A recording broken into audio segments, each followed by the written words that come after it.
bilin gülüm çıksan feyrana, yılgırsan yanakta hallar oynoya, zülfün yere döksün kalıp hayrana, tarların sipalap yerler oynoya, zülfün yere döksün kalıp hayrana, tarların sipalap yerler oynoya.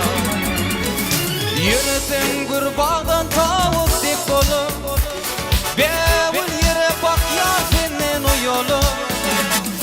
Güzel siratını elimgen alıp, kuşumu sipalap yerler oynoya. Güzel siratını elimgen alıp, kuşumu sipalap yerler oynoya.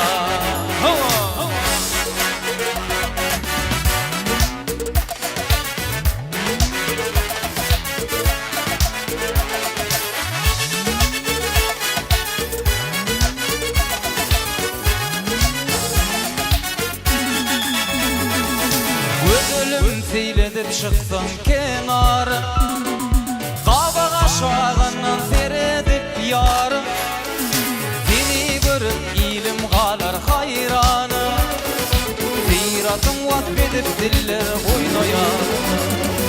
Seni görüp ilim kalar hayranı, siratın vatbedip diller oynoya. Yürüsün gurbağdan tavuk dik dolu, bevul yere bak yar senin o yolu.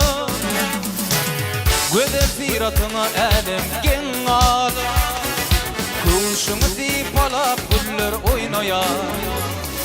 Güzel siratını elimgen alıp, kuşumu sipalap güller oynoya.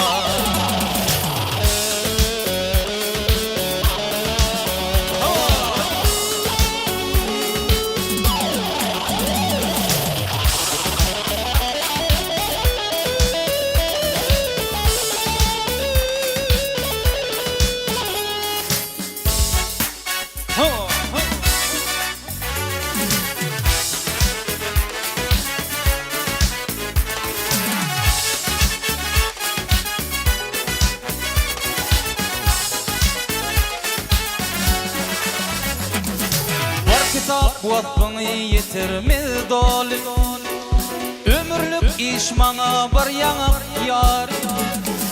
Akağız üstüne yüreğimin yağı, dans edip kalamlı kollar oynoya.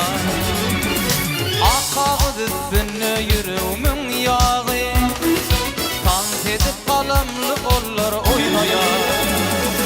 Zülfün yere döktün kalıp hayranı, tarların sipalap yerler oynoya. Seni görüp ilim kalar hayrana, kuşumu sipalap yerler oynoya. Siratın vatbedip diller oynoya, kuşumu sipalap güller oynoya.